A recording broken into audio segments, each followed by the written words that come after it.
Why taking Social Security early provides the greater spousal benefit?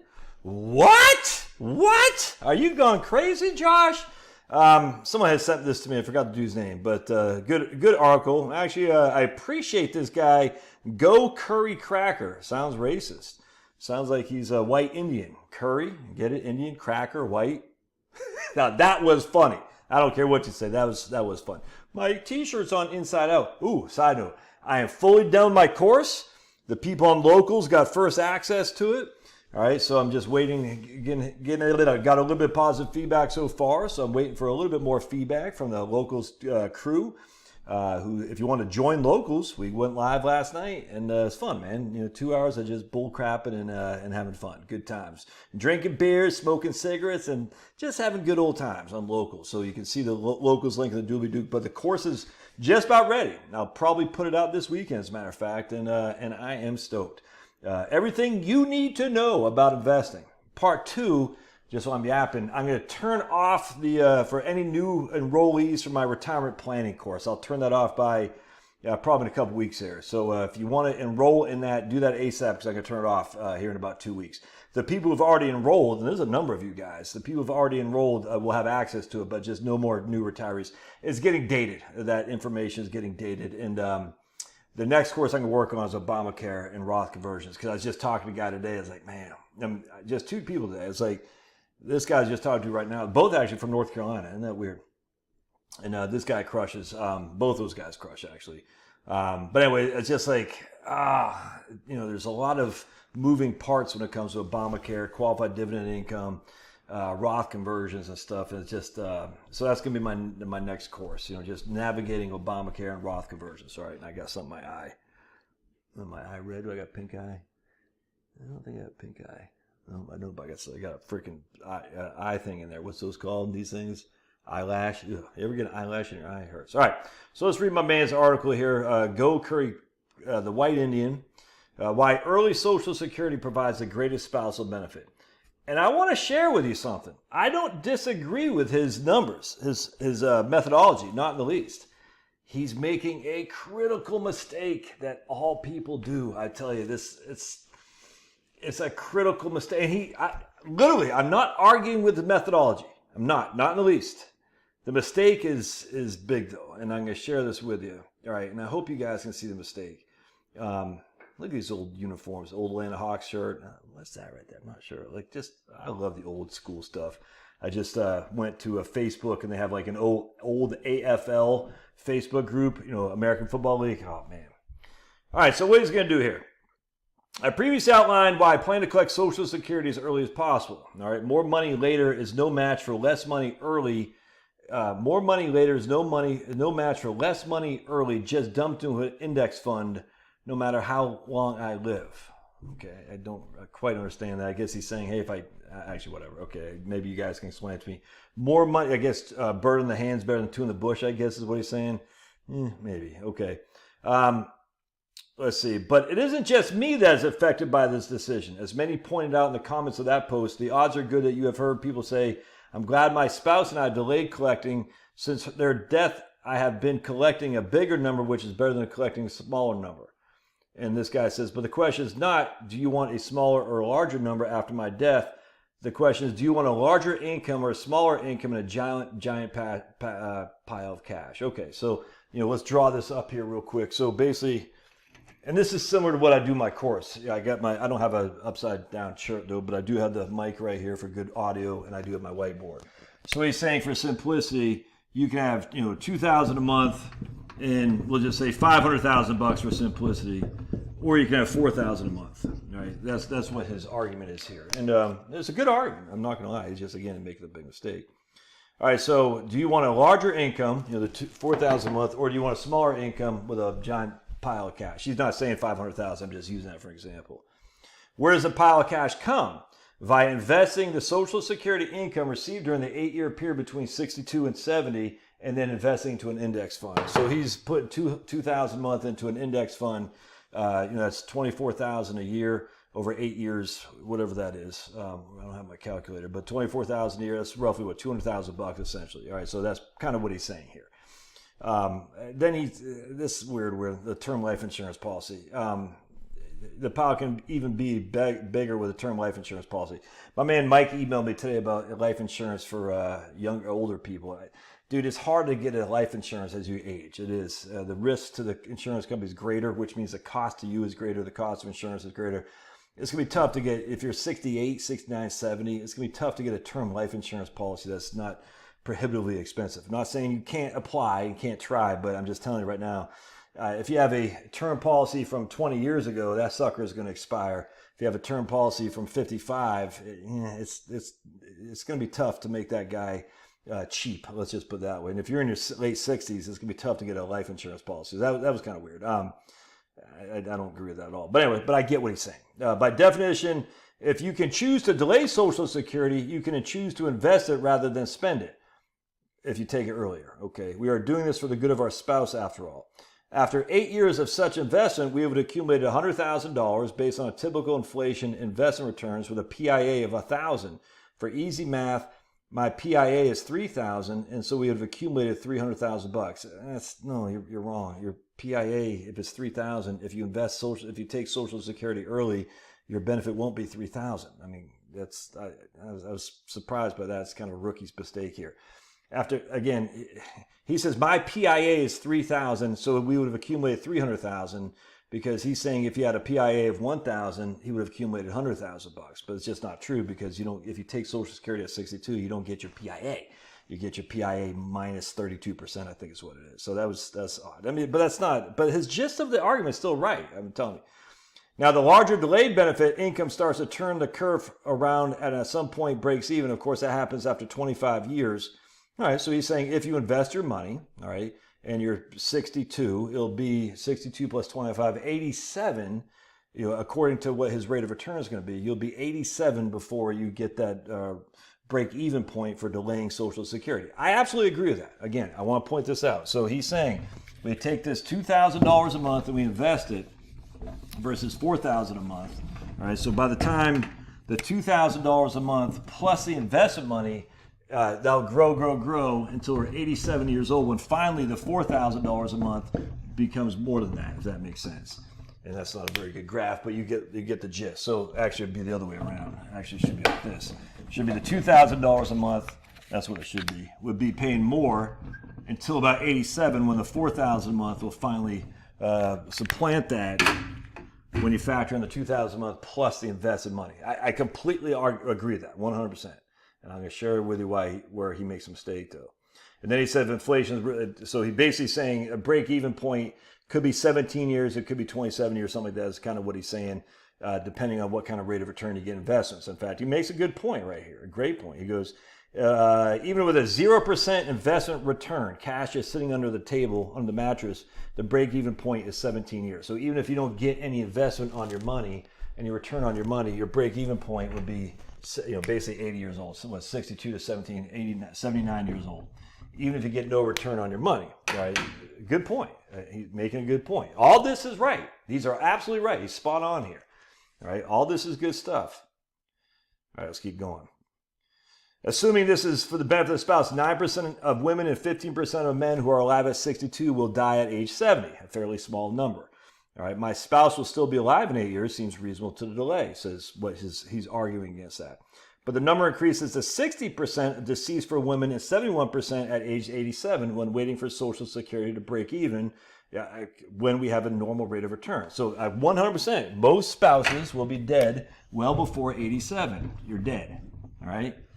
So he's saying, hey, if you're expecting a break-even rate at 87, that's great, except for the fact that the vast majority of spouses will be dead by then, so you would have been better off with $2,000, a lower benefit, and X amount of dollars in cash, as opposed to a higher benefit and no amount of money in cash.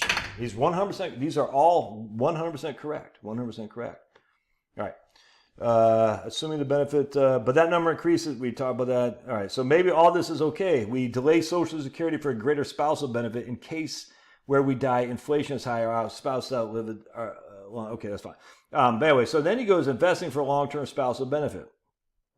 In the most likely scenario, my wife will substantially outlive me. She's 5 years younger, has good genes, has an optimistic and joyful demeanor. Securing her financial future is a strong priority. To do that, I need to understand what our joint Social Security income looks prior to my death and what her individual Social Security income looks after. Fortunately, this is easy to do as I plot the scenarios. Okay, so let's keep going. We can think of the survival benefit as just the higher earning spouse living longer, okay?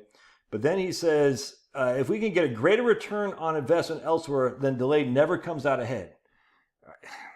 If we can get a greater return on investment elsewhere, 7% real, the delay never comes ahead. And I completely agree with that. Basically saying if I can get a 10, essentially, if you can get a regular rate, even a 5% rate of return, it's going to be tough for your spouse to outlive and most spouses won't. It'll be tough for your spouse to outlive the break-even point. And so along those lines, he's 100% correct. He's saying the vast majority of spouses will be dead before they break even with a very low rate of return.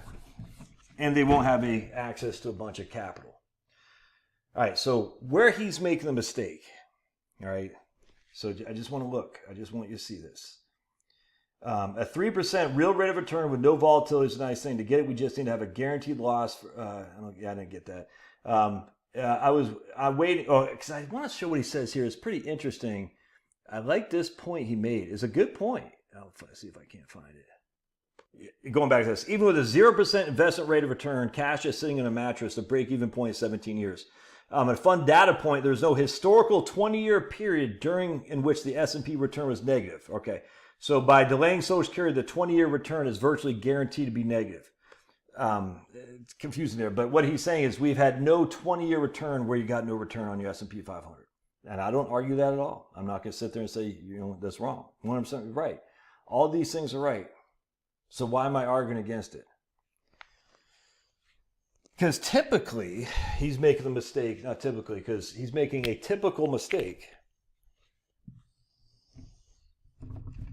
We'll just say a 7% real return. That's net of inflation. I start down here, and I end up here. When I die, with 7% real return, that's what I averaged. When I die, my wife gets $500,000. All right, that's what we say, which is more than $4,000 a month as a spousal benefit. But what is the problem with this right here? What's the problem? The market doesn't work like that. The market goes like this. You see what I'm saying? Where we have massive losses. Massive losses. And this is my whole problem with stocks for the long run. Stocks for the long run says you'll get a 7%, 8%, 9%, doesn't matter, real return. You can use an earnings risk premium. I don't like that, but either way. But in any year, when you need the money, you could be sitting down here. Remember, top to bottom in October 07 to March 9th, 09, you were down 57% in the S&P 500, top to bottom. So that $500,000 now is worth $200,000 roughly. You're down 57%. Actually, might be worth less than that. So if we look at a $200,000, when is the break even there? Is it 81? If we retire, because people did die on March 9th, 2009. People did die. And if they were using this guy's strategy, not only did they die, but their spouse had $300,000 less. And that's probably, I'm probably giving him the benefit of the doubt, saying $500,000. Where's I don't have my calculator. It's over there. I'm not going to do it. But if you did $2,000 a month for 8 years, let's say $2,000 a month for you're at 62.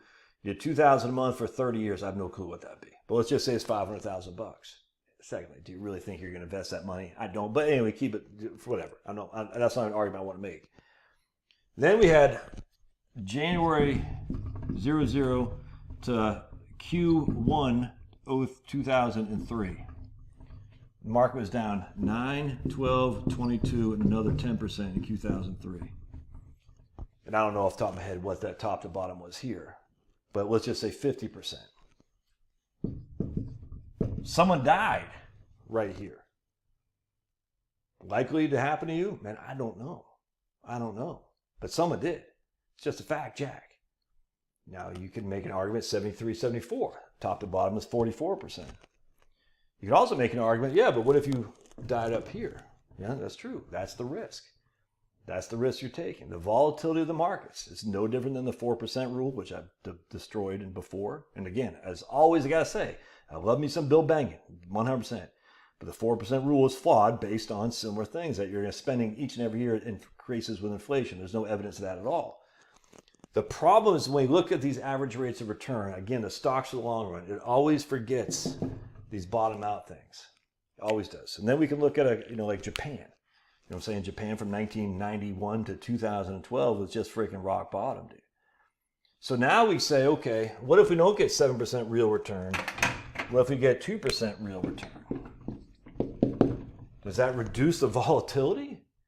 Well, did it reduce the volatility for Japan? So now instead of getting 500,000, we get 350 because we have a lower rate of return. I mean, it's better than zero. Does that reduce these chances to happen? It doesn't. But the Federal Reserve would come in. I mean, we had a Greenspan put. It was back in the 90s, they called it. That Greenspan would do whatever it took to keep the bottom from bottoming out. And yet we still had this, we still had that. You know, don't forget, we still had in 2020, it was down 33%. Someone died in March of 2020. You know, 2022 is down 25%. Someone died in 2022. And again, it ended up only down 18%, but in the top to bottom is down 25%. Don't forget, every year, JP Morgan does this. I think I might have, I'm not going to find it. But anyway, you know, the average top to bottom on any given year is about 14%. I mean, that's just a fact. Someone dies when it happens. So this is good in theory if we can get a 7% rate of return fixed with no downside risk. Maybe index annuities would be something to look at in that regard. But it's not good in reality when we have these bottoms that fall out. It's just, that's the problem. If you're willing to take the risk, more power to you. I'm not willing to take that risk because I don't trust that market as far as I could kick it. I just don't. Netflix is way up. Your freaking PE ratio is like 50. I'm like, who's buying that stock? Well, don't you know? I'm like, yeah, I know you're paying $50 for $1 of earnings. I talk a lot about that in my course. So yes, that you could be on this side of things in love and life. You could be on this side of things in love and life. I want to make sure my wife isn't on this side of things. I want to make sure. I want to make sure that she's saying, you know something? I'm getting the max Social Security for the risk. You have to look at the risk versus the reward. For me, the risk here and there to leave my wife, $200,000 with a small Social Security benefit, $2,000 a month, they ain't getting the job done for me. I'd be much more happier to leave her with a bigger Social Security, knowing that that is also cost of living adjusted as well. And it's also tax beneficial too. That's just a fact. Now, if you're leaving this money in a brokerage account, it's still quite tax preferential to your spouse, but Social Security is still taxed better. Just a fact. Anyway, I take huge issue with this thing. And I get if this guy wants to do it, more power to him. I got no qualm. Not saying it's dumb. Not in the least. A very good argument. The argument always overlooks, though, the bottom falling out. And when the bottom falls out at the most inopportune time. See, that's the thing. I've been doing this as a professional for years. And I've seen it happen. Where the bottom falls out on people. And you're like, man, can't have that happen. Just like Warren Buffett says, rule number 1 in investing is don't lose money. Rule number 2, just make sure no one's texting me. What's rule number 2? See rule number 1. And we just don't want to lose money just because you happen to be born in the wrong day or die in the wrong day. All right. Love your thoughts. God bless. We'll see you.